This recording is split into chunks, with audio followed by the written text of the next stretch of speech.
left a comment on any of the videos Joseph, on your channel. You asked me, do you remember deleting the comment? I said, well, I can't remember. So that's all I said, wallahi, about. Do you remember that I posted a comment on your channel? Well, I can't remember. I'm not the only person who's in charge of my YouTube channel. There's a few other people, and I can't remember. And even if you did, it's not. It's in but the here, public. okay, look. Mohamed Hijab is a public figure. No problem. Who, Joseph, who is there anything else you want to say? propagate truth. He comes here to express a message, spread a message of haq, of truth. Yes, that's why you're here. I hope so. This puts a huge question over everything. Because I deleted your comment. And you don't remember it. I mean, Joseph, this seems a bit desperate, man. Are you being serious right now? You liar, man. So if somebody refutes one of, basically the whole thing, the whole premise. What's going on here, man? You've never lied. You've never lied. It's not to do with lying. Joseph, is this looking a bit like you're clutching at straws a little bit and it's a bit desperate? It's not a religious disagreement. Basically, the premise is What premise? There's no argument being made. You're just saying I'm a hypocrite. That's okay. I concede. No problem. I'm a bad man. Okay. That makes sense. How does that make? I'm bad doesn't make Islam not true. I'm here to speak about Islam being true. Then why would you remove comments that put questions on it? Why would you hide? That debate was not even about Islam. It was about about the treatment of Jews under Islam. Okay. I didn't remove any comment from what I remember. How do we know you left the comment? I don't know, man. No, I got a screenshot of it. You can send it to me, man. You can put it up. Okay. Look, Joseph, no problem. Say whatever you wanted to say on that comment. Say it now. I'm giving you an opportunity. Okay, so very, very simple. None of the sources that Adnan Okay, so what? Okay. Yeah, could you send that? Can you say that to Adnan Rashid? Yeah, you can bring him here. We can, all three of us can have the conversation. No, I don't need to. When he's there and he's researched this mas'ala, this issue, then you should speak to him about it, not me. I don't know why you've avoided him and come to me. No, and that's why he didn't delete the comment. He will happily have an intellectual argument and doesn't need to hide challenges. He's not afraid. From my understanding of Adnan, when I've debated him, he's not afraid of difficult questions. So why are you afraid of him? Why are you not going to go to him and ask him? No, I'm asking you because he didn't delete the comment to hide from his viewers. Good challenge. What was the problem? The challenge was that none of the sources existed. I spoke to rabbis, I looked in my own library, I checked the internet. None of the sources that Adnan brought existed. I put this as questions on his channel. Secondary source. So you're talking about primary sources. Yeah, none of the primary sources. Which you only mentioned one, by the way. So unfortunately, I can't remember the other two. You can't remember? Yeah, that's fine. That's fine. I can remember one of them. So you were just attacking me because I can't remember, and you've come here all guns blazing. You can't remember the sources that you're talking about. I can remember Petrus Ephron, and you can try and ridicule all you like. It doesn't change the fact one thing. that when your video was challenged, you removed. It's not my video. It's actually Adnan and you. Yeah, but you posted it on your channel. Okay, no problem. You framed the debate in a way that was insincere. Is there anything else you want to say? You framed the debate in a way that was insincere. Okay, I'm bad. Okay, what else do you have to say? That's it. Sounds like my wife, really. What can I? Forgive me for interruption. We have come to listen to this gentleman, and you are behaving like a dog in the manger. I'm sorry to say. Oh, there's another. Well done. Sorry to say. If you're sorry, it's okay. I forgive you. We have come to listen to this gentleman. You are behaving like a dog in the manger. I was here before you.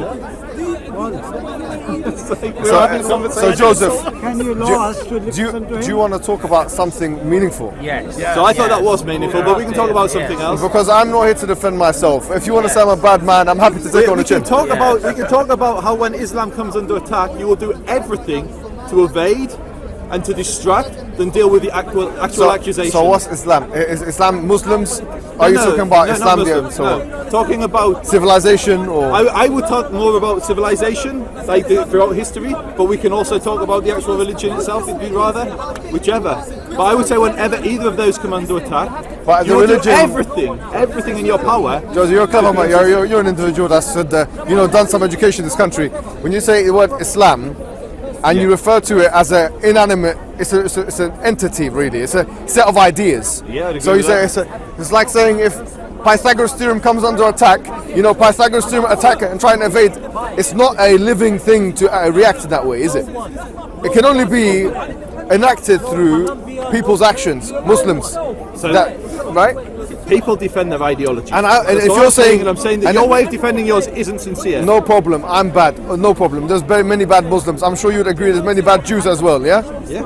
Okay, so what's the discussion about? The discussion is about you propagating dawah. Okay.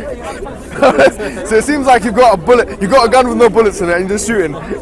You have nothing to say to me today, do you? No, I absolutely have something to say. Please, to you. please. All right, so we can deal with the actual issue. The issue was Jewish civilization and Islamic civilization. I think Adnan is better to deal with that. Okay, so you said, is there anything we could talk about? I gave you a subject. No. You agreed, by the way, in that discussion with him, and that, you know, if you want to go into detail, you can go into it with Adnan because he's done more research than me on this matter. But you agreed that there were points in Islamic history that Jews.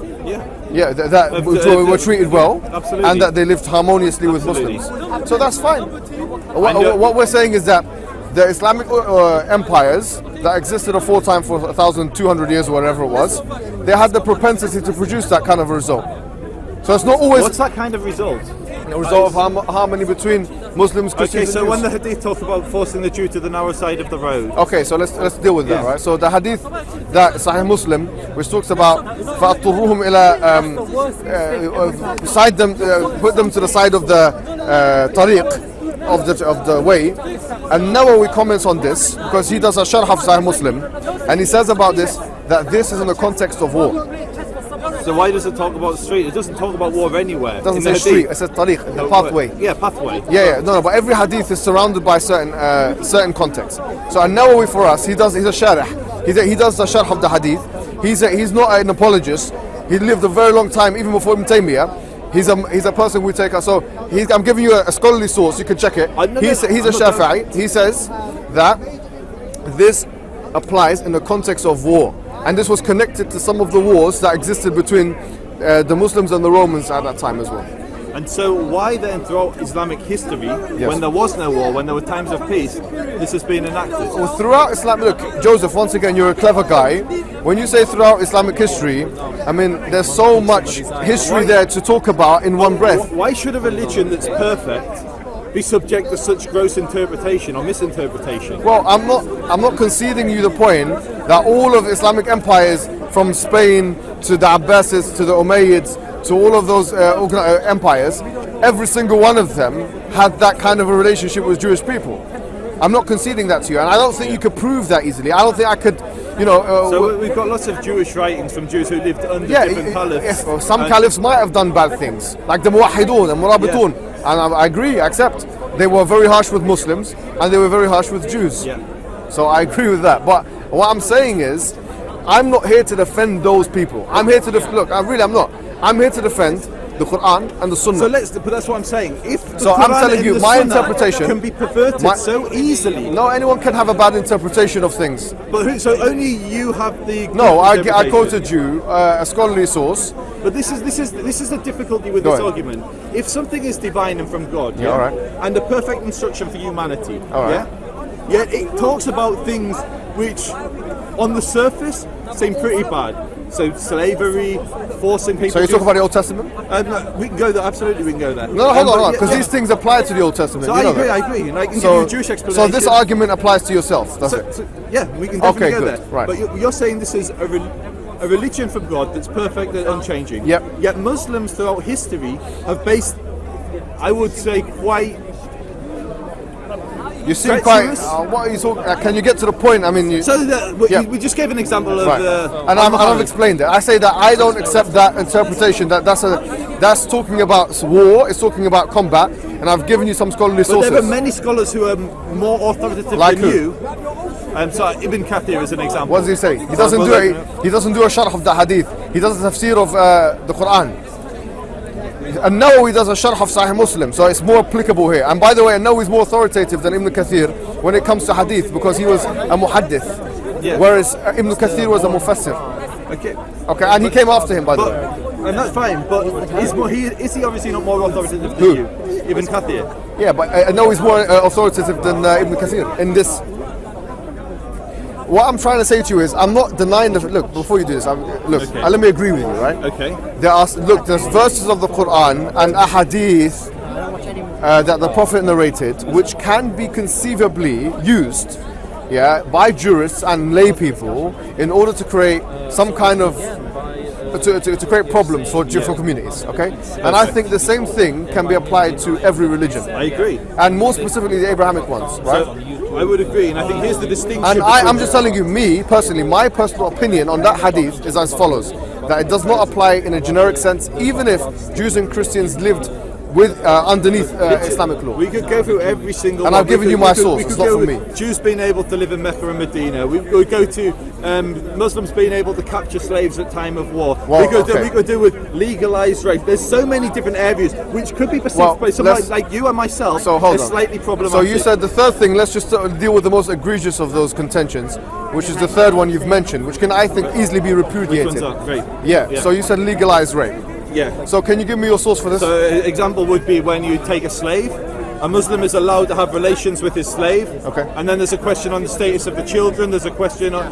What is the question on the status of the children? No, you don't need your phone. Just I do need my phone because I don't want to say something incorrect. Okay, well, you've already done that. So okay, so you're saying that a Muslim Yep. is not allowed to have relations with a slave woman? What I'm saying, let's be very clear. You said legalization of rape. Yes? But that's what that is by No, British I law. said that By that British can- law, that's law. You no. can't. Can a Muslim, can a wife refuse her husband? Yes. That's not what the Quran. No, hold on. If she refuses her husband, the man can't force her. And the same thing. What does hold on. Let me explain. Can I explain? Yeah.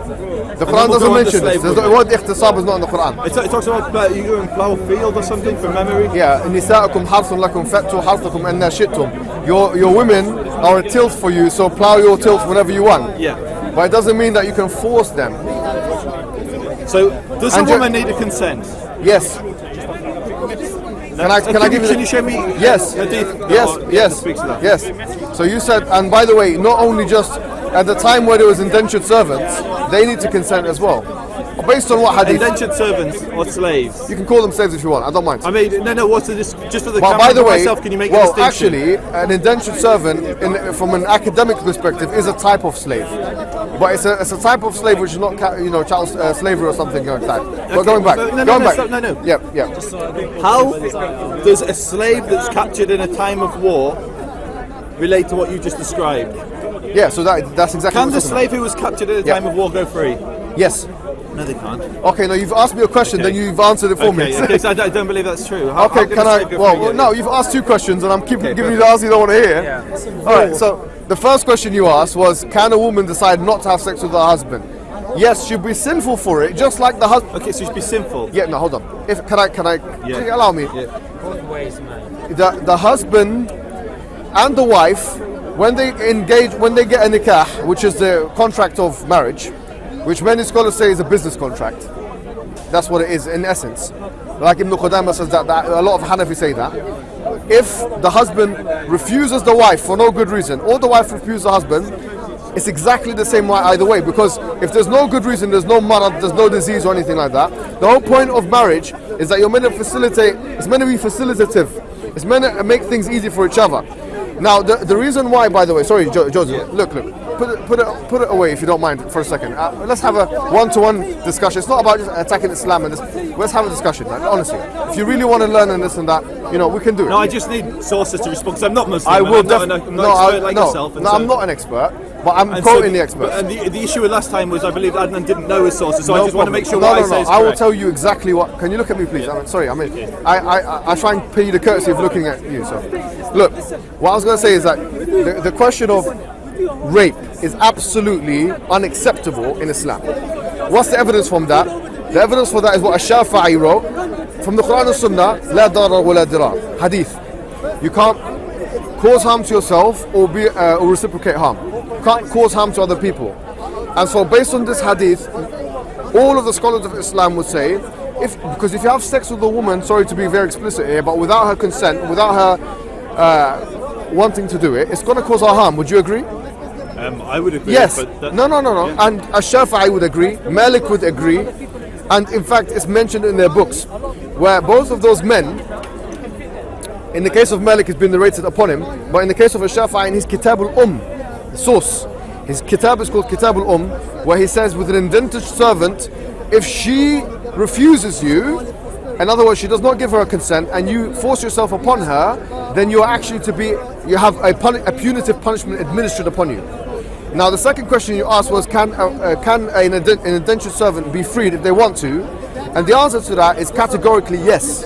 And what's the evidence for that? It's in chapter 24 verse 33, where Allah subhanahu wa ta'ala talks about mukataba. Now what is mukataba? According to Al-Qurtubi, who is a Mufassir of the Quran in Spain, and one of the most authoritative in the Islamic history, he said that a mukataba, and he quoted some salaf, he quoted some sahabis. He said that, like Ibn Mas'ud and others, if someone who's living in the house of an individual wants to be freed and says, look, I don't want to be with you and I don't want to be in this setup anymore, and they go to Al-Qadi, which is a judge, and then they tell the judge, I don't want to be in this house anymore, and if they don't have a criminal record, in alima fihim khayra. And this is non-Muslims? Non-Muslims as well. Yes, non-Muslims as well. Okay, so just because can you explain that? Yeah. So can you're I telling explain? me that just very quickly, you're telling me that at a time of No, war, but you didn't let me finish that last sentence. Sorry, I apologize. So in that case, if they go to the Qadi, Al-Qurtubi says, they can forcibly be freed. So in other words, if that person is not happy in that situation, they will forcibly be freed. In other words, why is it now? The question is, why would someone want to be in that situation? The reason is because remember, this is an ancient time. You didn't have social housing. You didn't have accommodations and so on. Some people literally felt like that was their only going to be their only way that they can reintegrate into a society, to get provisions, to be protected by the military men that were living in their homes and so on. So some people opted, and this is in the historical record as well, up until the Mamalik, both in Egypt and in India, to be part of that system. So what I'm saying is that, Islamically speaking, that opinion does exist, and it's mentioned in our sources, and I've given you the sources. Do you see what I'm saying? So I see what you're saying. And is that fair? Is that fair to say that?